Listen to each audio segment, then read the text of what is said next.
And I just got a notification here. Dinwiddie has a partial ACL tear. Oh, goodness gracious. He's expected to have a full recovery before next season. But, oh, actually, that's kind of bad. Oh my gosh.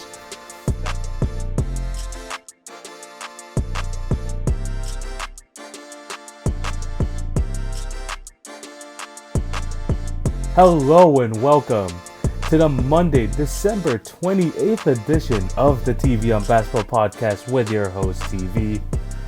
Hope your day is going absolutely awesome, and thank you for clicking on to watch or listen to today's episode. This is the final one before 2020 ends. Thank you guys for all your support. We are reaching we are so close to 900 followers on Instagram, and we have just eclipsed 2,000 downloads on the podcast. So thank you guys so much for your support, and I'm excited for a 2021 up ahead. My first one of 2021 is episode. We're gonna have a guest on, so that's gonna be really fun. But here we're gonna be talking about just the craziness that has been going on in the NBA over the past week. But before we start, I have to plug my other platforms. Remember to follow at TV on Basketball on Twitter, Facebook, and Instagram for updates on the podcast and for other content. If you're on YouTube, remember to like, share, and subscribe. Hit the notification bell so you don't miss an episode. That would be very much appreciated. And for all the podcast listeners, remember to subscribe and leave a review if you're on Apple. And as for the Spotify, Anchor, or Podbean listeners, remember to just continue to show your support in any way possible. Like I said, I appreciate all of you. And just the growth of this podcast, like, I remember back in March, I was under 300 downloads, and I had, over 60 episodes. And now, the fact that we have over 2,000 at this point, I really do appreciate y'all, and thank you for just coming along on this journey. I have a great show lined up. Like I said, we're going to be talking about the craziness that's been going on in the NBA as of late. And yeah, we're going to be just talking about just like a lot of things that have surprised me, because let's be honest, there's been a lot of surprising outcomes over this past week, and I can't wait to talk about it. So sit back, relax, and let's jump right into the first topic. The first topic we're going to be talking about, sadly, has to do with the injury report. And there are some teams that have been hit with injuries, so we're going to get right into it. The first one being the Minnesota Timberwolves. They've been hit hard. Their star center, Karl-Anthony Towns, is out indefinitely after dislocating his wrist on Saturday night. Apparently, Karl-Anthony Towns felt it throughout the game. I think he went back to the locker room to get checked, but he came back on the floor. We thought it was okay, but apparently he said that he was just basically out there being a decoy. He thought that he would at least serve a purpose there. And although he finished with 18 points, I believe 11 rebounds, he still is going to miss a couple of games due to this dislocated wrist. And this is unfortunate because the Minnesota Timberwolves were off to a great start, being the Detroit Pistons and then winning their game on Saturday night. And you could just tell that already they just missed Cat right off the bat, because they had to face the Lakers yesterday, and the Lakers just took no care for them whatsoever. They defeated them by over 30 points. I mean, 127-91. That was a rough game for them. And they honestly missed Cat. I mean, they got some more opportunities for Naz Reid and all that, but it's still a highly unfortunate situation where they're going to be missing Cat for a couple of games. And they did this, and the Lakers demolished them without Anthony Davis. So, I mean, would Cat maybe saved a 40-point deficit?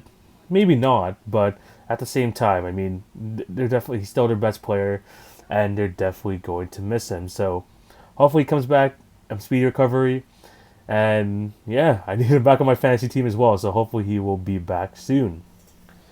Another team that was hit by an injury was the Golden State Warriors, as if this start of the season, bar last night, wasn't going good whatsoever. They had some more bad news. Marquise Chris is out for the season with a broken right leg. And that's unfortunate because the Warriors could use any help. Marquise Chris was a lottery pick a few years back, and he hasn't lived up to any of really the hype that a lot of people had around him. He was an athletic freak who was seen to be a really good lob threat and maybe could develop his game. into a pretty solid starter. He hasn't really got to that point, but he was pretty good for the Warriors. 6 points a game this season in his first 2 games, 4 rebounds. Anything of that sort would have helped. But unfortunately, he got injured, broke his leg, and he is going to be out for the season. Those type of injuries are always just always suck, man. I mean, a broken right leg, that sounds like honestly really bad. I think this is kind of a similar injury to Victor Oladipo last year, and it took him a while to get back on the floor. So, yeah, let's just hope for a speedy recovery for Marquise Chris. And I don't know if maybe that's going to affect his athleticism in any way, but I just hope that he's going to have a speedy recovery, man. I mean, I was a big fan of his coming into the league. Obviously, like I said, he hasn't really lived up to his potential, but he's a good energy guy off the bench. And like I said, the Warriors could have used him, and now he's going to be out for the season. So, speedy recovery to Marquise Chris, and hopefully the Warriors can find like some way to allocate those minutes elsewhere. And now for the final injury in this report, it's not really an injury, but more just these guys had to miss out basically on 2 games because of COVID.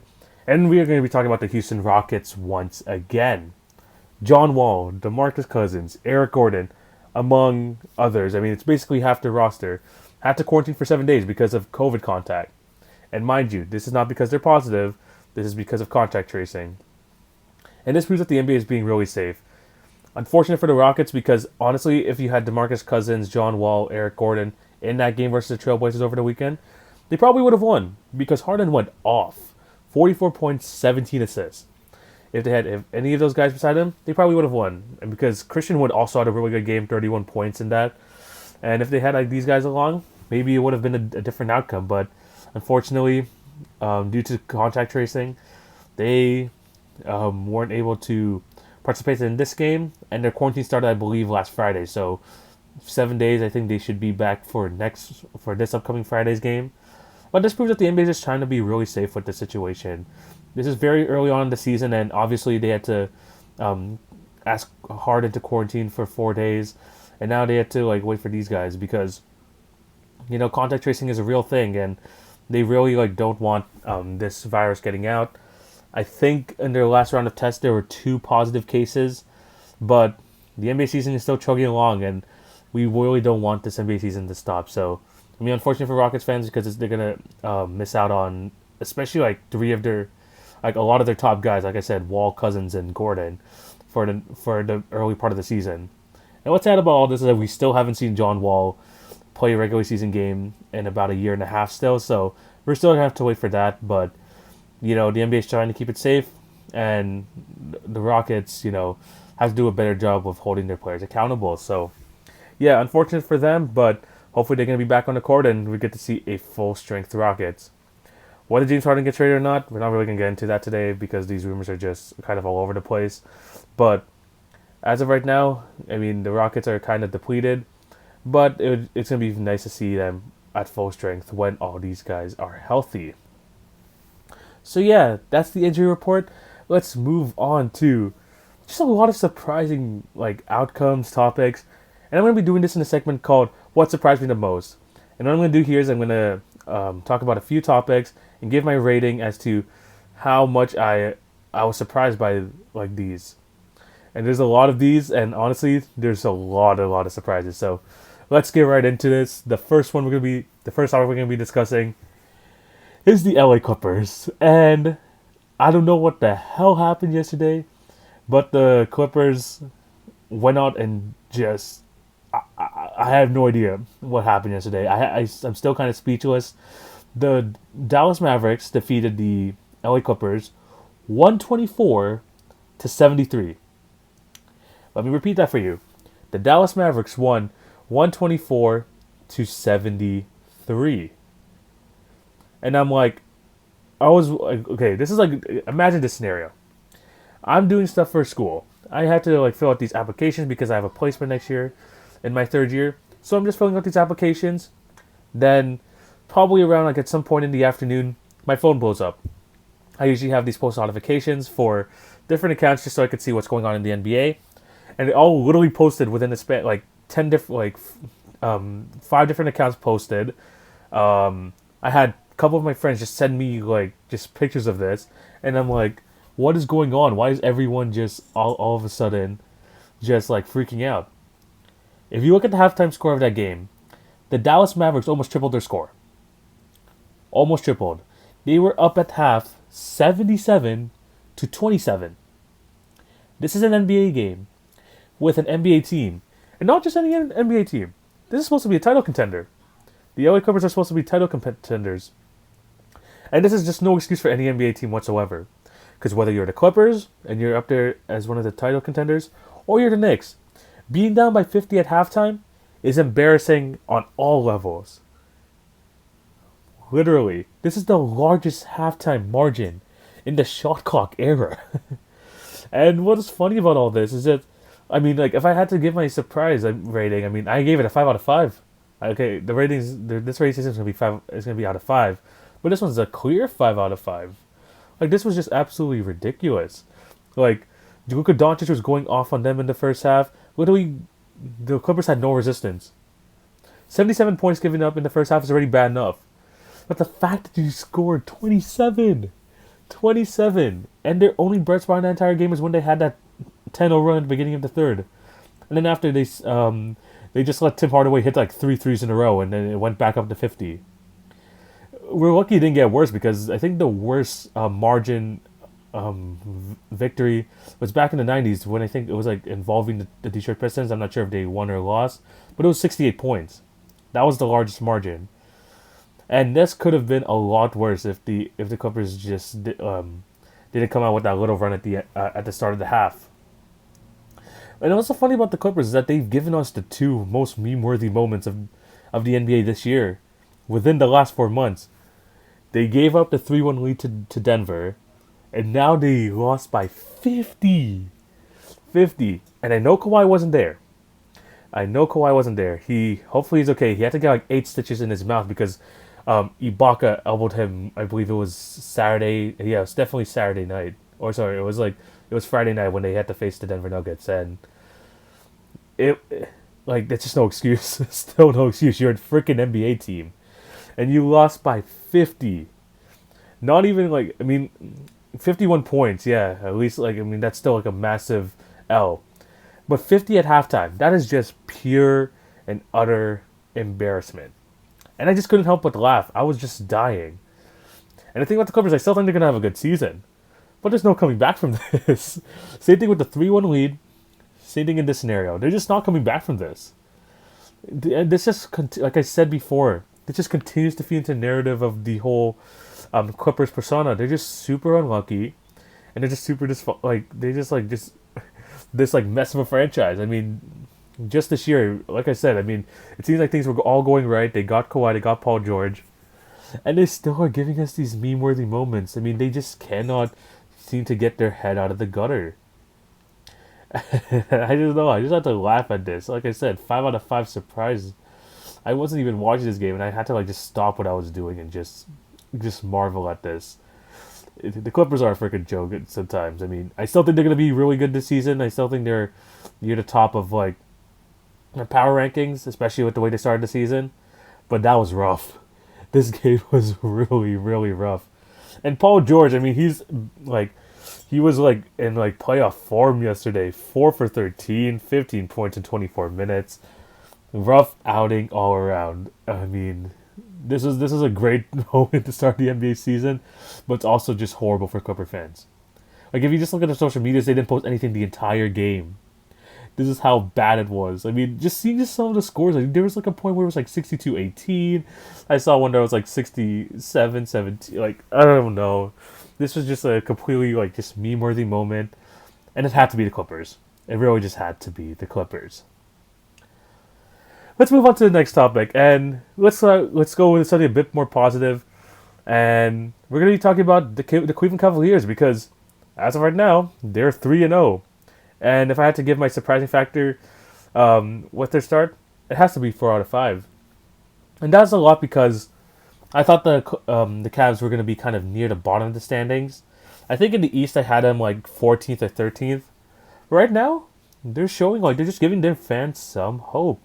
And I've honestly been pretty impressed by Darius Garland, Colin Sexton, and Andre Drummond. I mean, these are guys that I've bashed before on this podcast.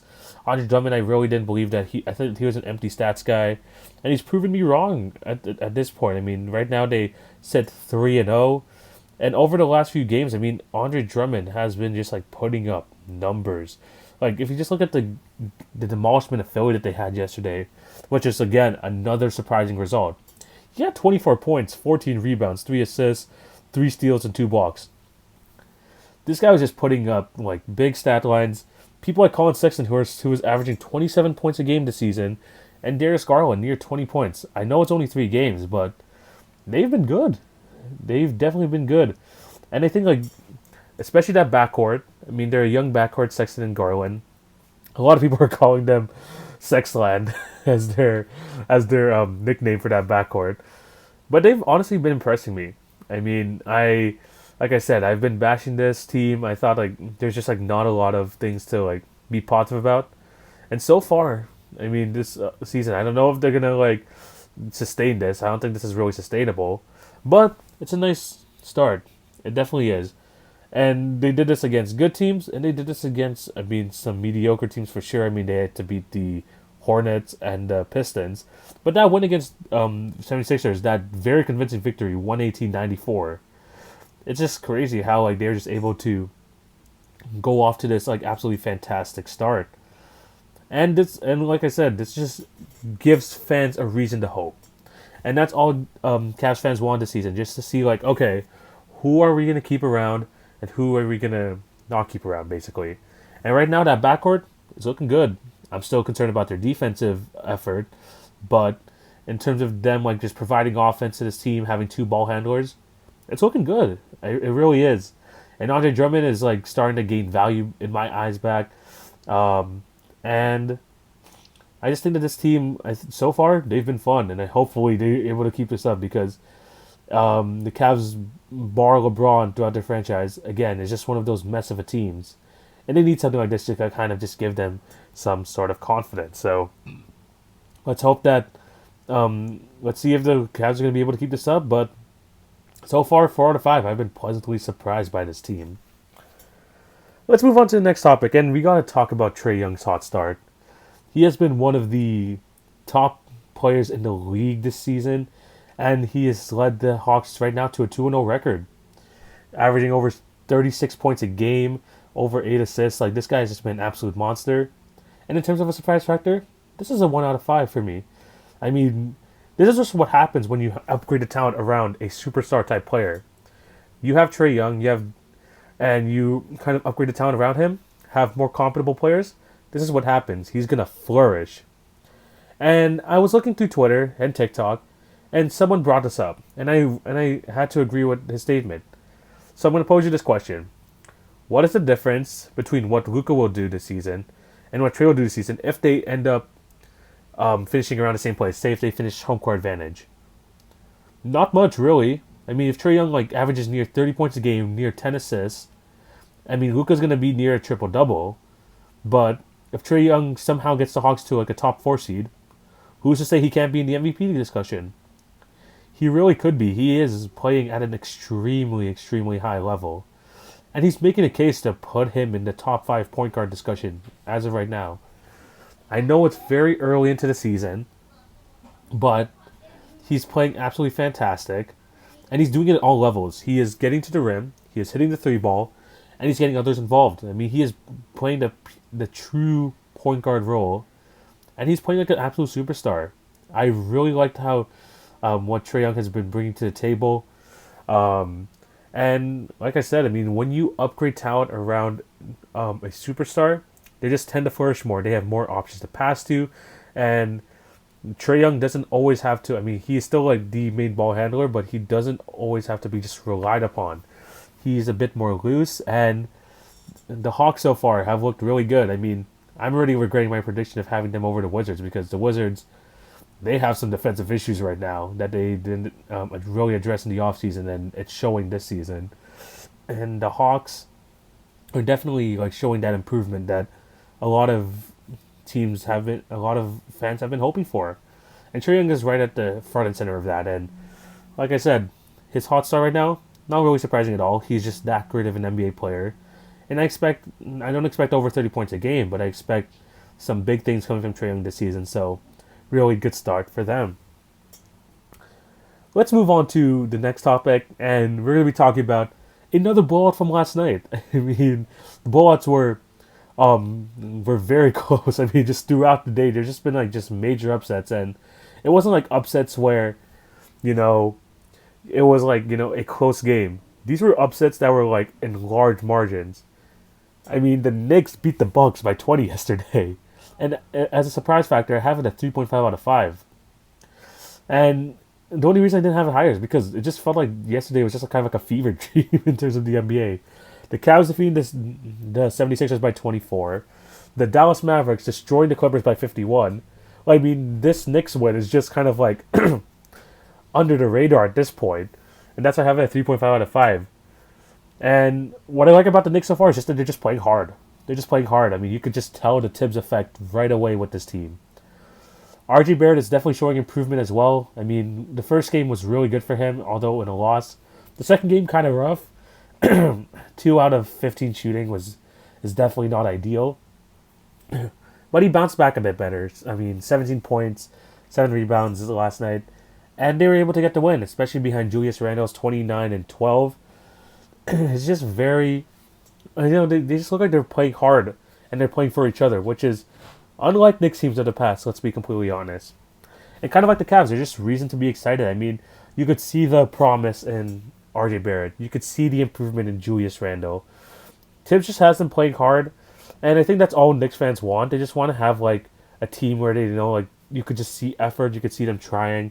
I mean, Alfred Payne yesterday, 27 points, 7 assists. You're just getting a lot of that from a lot of these players. I mean, people even Alec Burks off the bench with 18 points as well.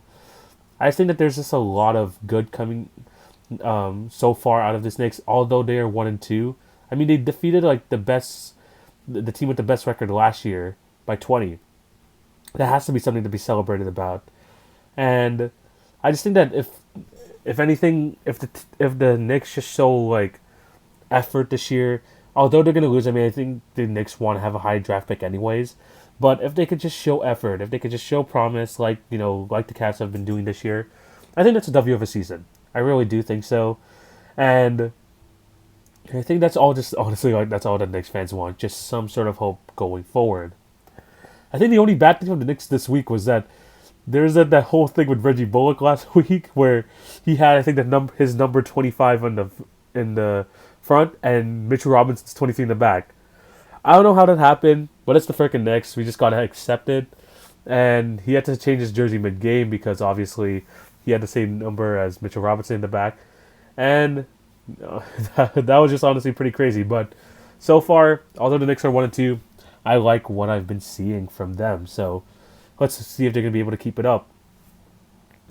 Let's move on to another topic, and we're gonna be talking about the Denver Nuggets because I had this team having the best record in the league.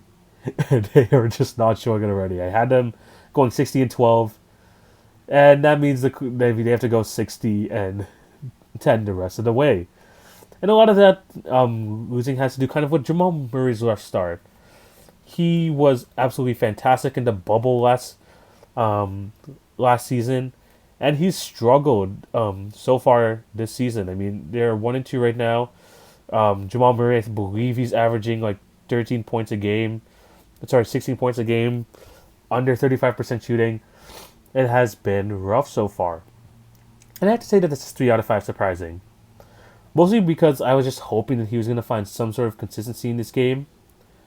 I know it's really early, but he just hasn't looked like his bubble self. And it's not like I was expecting the same numbers he was having in the bubble. I mean, 26 points, over 26 points per game in the bubble last year. But I was just hoping, 23 points a game. Just a bit more consistency in his game, and so far he just hasn't been showing it. And it also doesn't help besides the case that, I mean, Nikola Jokic is averaging a triple-double right now, 26.5 points per game, 12 rebounds, 12 assists. Jokic is having a great start to the season, which is kind of rare for him at this point, and he's trying his best to get these wins for the Nuggets, and Jamal Murray hasn't really been helping the situation. Michael Porter Jr. is averaging more points than him at this point, and I'm just hoping that Jamal Murray just finds that magic that he had in the bubble, and hopefully he can carry it on to the season. But so far, that hasn't been the case. I'm kind of surprised because I was really hoping for big things this year, but it's early. I can't really overreact. I mean, I kind of am overreacting right now, but I still think there's some hope for Jamal Murray. Let's just hope that he finds his groove. Let's move on to the next topic. And we're going to be discussing the Indiana Pacers and their hot start to the season. Right now, they sit 3-0. I was kind of high on them over the first two games, but obviously they faced pretty bad competition as they faced the Knicks and they also faced the Chicago Bulls. But they got a really good win against Boston yesterday, off a game winner from Domantas Sabonis. And I think, and my surprise factor on this, I have to give it a 2 out of 5 surprise factor. Mostly because, like, before the season, I was discussing the Pacers and I was like, I don't know how some people are having this team out the playoffs. They're still a really good they still have a really good roster up and down the rock, kind of up and down. And I think a lot of fans and just like pundits around the league are just overlooking this team. Sabonis is highly underrated. I have him in my All NBA Week 1 team, and with the Raptors struggling as well as the 76ers looking iffy this year, they might sneak into like home court advantage. They have a good team. I mean, they had to rest Oladipo yesterday, but having a lineup of Brogdon, Oladipo, Warren, Sabonis, and Turner, that's pretty good. I honestly think that that's still a pretty good roster. And like I said, I just don't know how like we just keep every year just like keep underrating them. Like I had them as my 7th seed this year, and I'm like, they're probably going to be a 5th or 4th seed. If we're being completely honest. Just because they have good coaching in Nate Bjorkgren, and they just have a good, like I said, they have all-star caliber players. They have some really good role players as well. Obviously, the Holiday brothers off the bench, Jeremy Lamb, McDermott. I think they have a good team all around. I just think that we just gotta stop overlooking this team, to be honest. So yeah, the Pacers hot start. I mean, I'm 2 out of 5 surprised, but we gotta stop overlooking this team and actually like consider them as a kind of a pretty good Eastern Conference team. And I honestly think that they're gonna honestly like surprise some people and actually make it to home court, get some home court advantage for the playoffs. Let's move on to another thing that is surprising to me, because the Warriors, I've talked about them. They've struggled a lot this year, but they finally got their first win in there by beating the Chicago Bulls last night, 129-128, and it was a game-winning 3. And if you think of a Warriors game-winning 3, you would obviously move your head. You would obviously think Steph Curry, but no, it wasn't Steph Curry. It was freaking Damian Lee, and I had to give this a 4 out of 5 surprise because surprise factor. Just because it looked like the Bulls had this game. Zach LaVine with a mid-range jumper with 5 seconds left. It looked like that was over for the Warriors, and I'm like, goodness gracious, I can kind of excuse those first 2 losses just because they're facing 2 of the top teams in the East with the Brooklyn Nets and then the Milwaukee Bucks. I thought, that's fine. But if they lost to the Bulls, I was going to be like, oh my god, this is actually looking rough. This is just looking rough at this point. But they got a game winner from Damian Lee.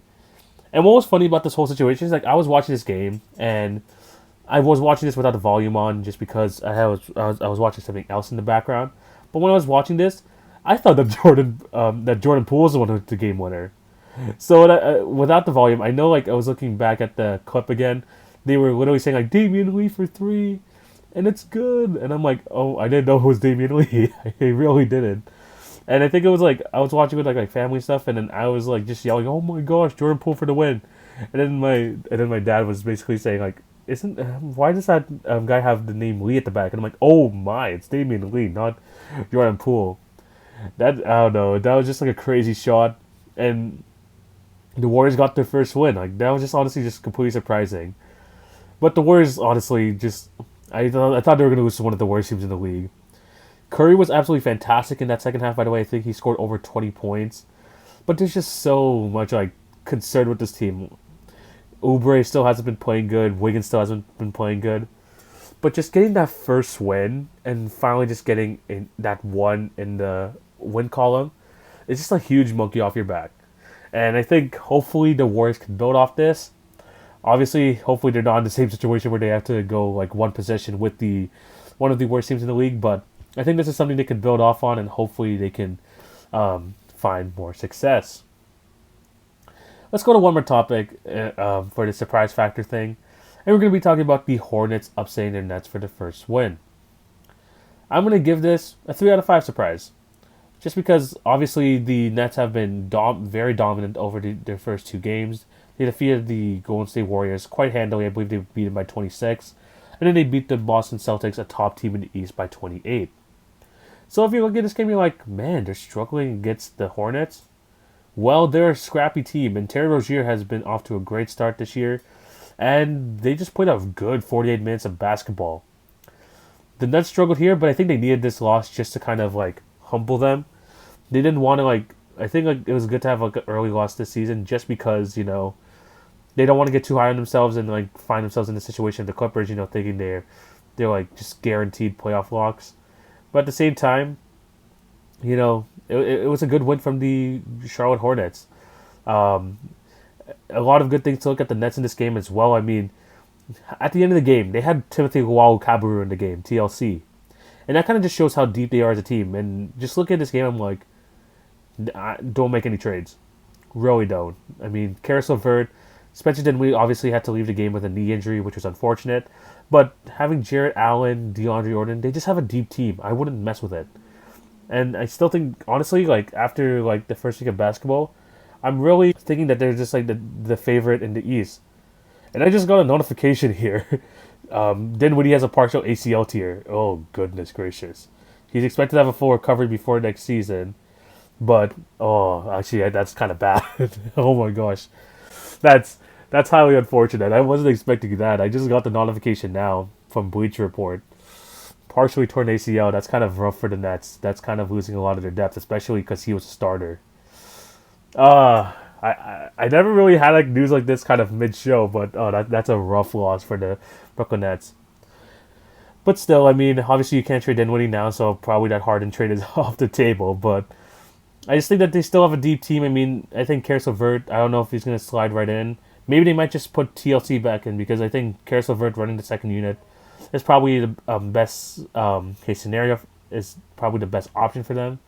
But yeah, losing Dinwiddie kind of tough, but yeah, I haven't really got this type of news mid-show, but yeah, that sucks. But yeah, good game for the Hornets. Terry Rozier had that good dunk over Kevin Durant. A lot of sports networks are saying that he caught a body. He didn't. He really didn't. He dunked the ball, but then Kevin Durant kind of just jumped into the picture. That's just not catching a body. But yeah, just a really good win for them. Gordon Hayward honestly has had a good start to the season as well.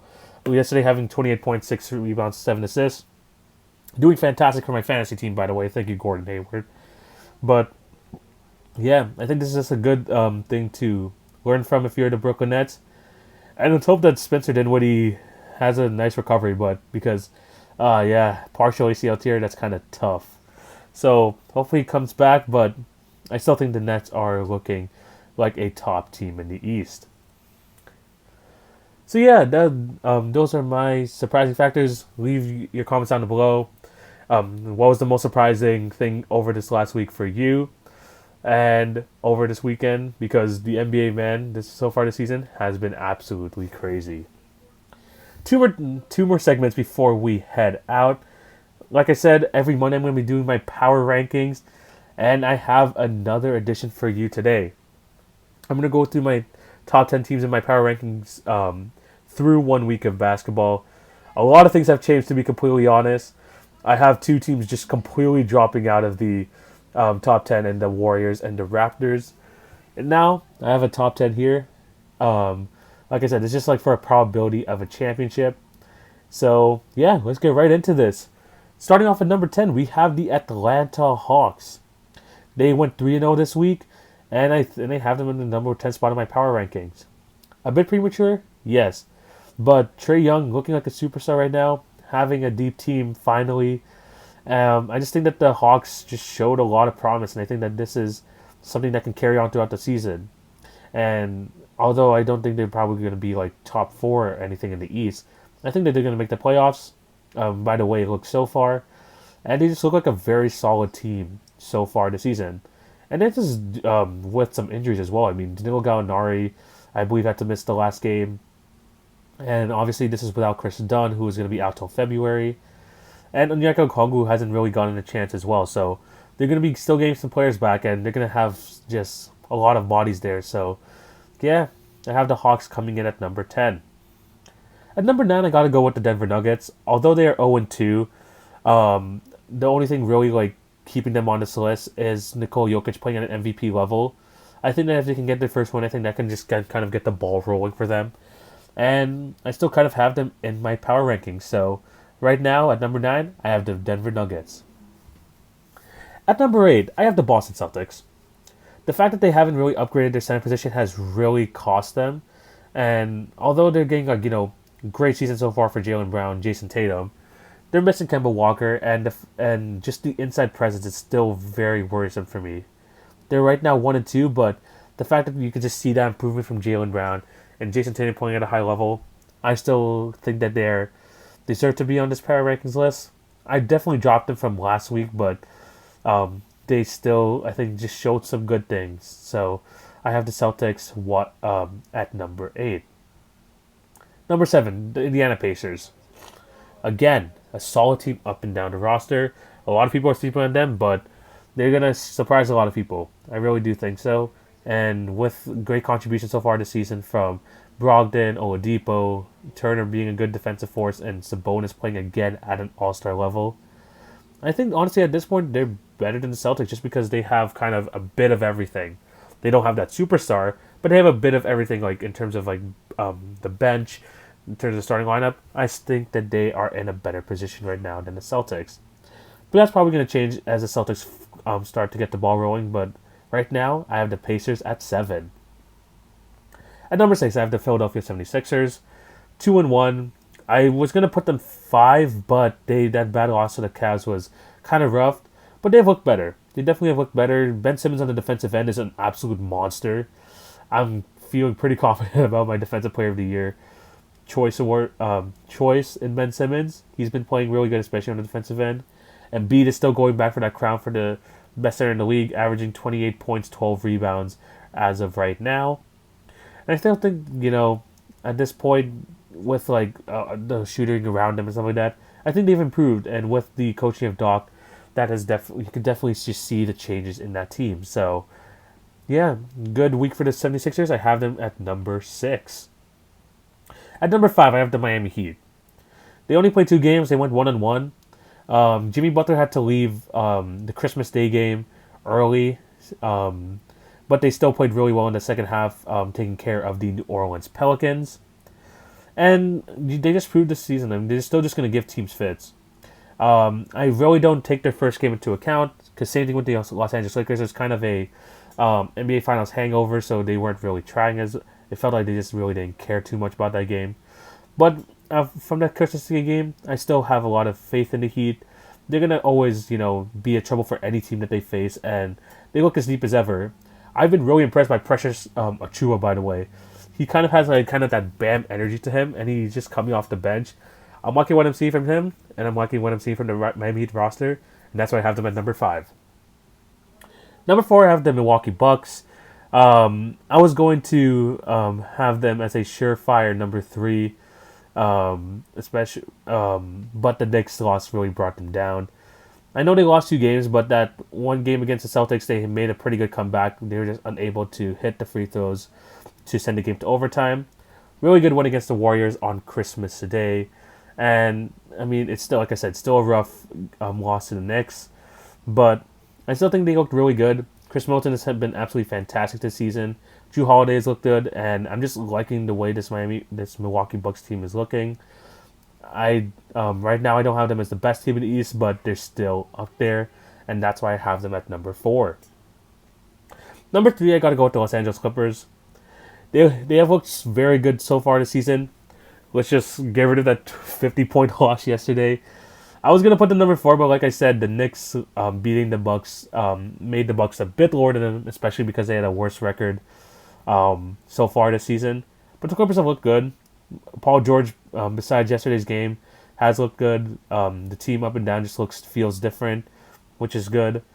And I'm still expecting big things from them, but that's just a rough loss yesterday.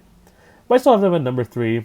They're still going to be a top team in the West, and they're probably the number 1 threat to the Lakers in the West this upcoming season. So, yeah, at number 3, I have the Los Angeles Clippers. We're going to move on to number 2, and I have the Brooklyn Nets. The Kevin Durant, Kyrie Irving duo looks good. They look explosive. Obviously, that Spencer Dinwiddie loss is going to be tough, but I still think they have enough depth to kind of hopefully compensate for it. I mean, he's still a near 20-point per game scorer, and losing that is going to be absolutely tough. But I still think they're going to be a really good team, especially with Kyrie and KD. And what I've noticed about this team is, like, unlike the Clippers last year, their 2 stars in Kyrie and KD had a chance to bond with their teammates because they were kind of like on the sidelines a lot last year. And I think what I've seen so far, all my doubts about them like kind of having chemistry issues, they kind of been thrown out the window. I think that this duo would work, and everyone is already just kind of knowing their roles on that team, and it's just developing really nicely. So I have at number 2, the Brooklyn Nets. And at number 1, plain and simple, I have the Los Angeles Lakers. Even with the night 1 loss, I mean, they lost by 7 to the Clippers. It was ring night. They didn't really care. I mean, LeBron had to sit out the last 8 minutes because of a sprained knee, but that was absolutely nothing. But ever since then, they've just been dominant. I mean, they beat the Dallas Mavericks by over 20 on Christmas. And then yesterday, they almost had a 40-point win over the Timberwolves. Right now, they're just looking head and shoulders above the rest of the league, and I still have them number 1 in my power rankings. So yeah, those are my power rankings. Leave it down below if you agree or disagree. And yeah, this has honestly been like really fun to do, and I think this is gonna change a lot during the season. So I'm excited for that. But yeah, we are almost gonna close out the show. We're gonna close it out with TV's pick of the week. I'm off to a rough start, 0-2. I had the Nuggets covering the spread on Christmas Day. Obviously, they lost, so that wasn't the case. So yeah, 0-2, rough start for me this season. But I have another game here. I have a rematch of last year's Western Conference quarterfinals first round series, Lakers versus Blazers. The Lakers are -4 right now. And again, I know I haven't taken the favorite yet this season, and that's going to continue. I'm going to be taking the Blazers +4. Whether they win or just cover, I'm just hoping that it's going to be a close game, and hopefully the Blazers pull it out. But I think that the last one against Houston in overtime was really good. I think that was really good for CJ McCollum's confidence. He has been absolutely fantastic this season. And I think the Lakers are just going to, obviously coming off a back-to-back, I mean, it wasn't really much just because their star players really didn't play much because they just dominated the Timberwolves. But Anthony Davis' situation is still up in the air. And I just think that this is going to be a close game because the Trailblazers feel like they like showing up against the Los Angeles Lakers. And they're a healthier bunch right now. And I think that backcourt scoring is going to give them a lot of fits. So, although the Lakers are favored by 4, I think the Blazers are going to pull out this win. So, hopefully I can get my first win here. But, yeah, I have the Blazers in TV's pick of this week, because the pick of the weekend was kind of rough for me. So hopefully it changes. 0-2 right now to start for me, but hopefully I can finally get that W on the board. Like I said, for the Warriors, I just need to get that one pick and I can get that monkey off my back. So hopefully that is the case. But I think this is where we're going to end today's episode. Thank you guys for watching or listening. Remember to show love on all the podcast channels. Like, share, and subscribe if you're on YouTube. And remember to follow @TV on Basketball on Twitter, Facebook, and Instagram for some great content. I'm going to be back on Wednesday with another YouTube exclusive video. Still haven't really decided what I'm going to do, but I'm going to have that out for you by Wednesday. And on Friday, I have a guest coming on, which is going to be a great way to start the new year. And I'm just excited to have that released. Thank you again for all the support. We are reaching, like I said, almost at 900 followers on Instagram. Please continue to share the page. That would be highly appreciated. And, over 15 subscribers on YouTube, over 2,000 podcast downloads. I'm extremely grateful for the progress we've made on this channel. and just like this podcast just throughout this year. So again, thank you guys for all the support, and I'm just excited for some content throughout the season, and hopefully we can get start 2021 off with a bang. So yeah, thank you guys for all the support, and I hope you all have a fantastic day. TV signing out. Take it easy, guys. Peace.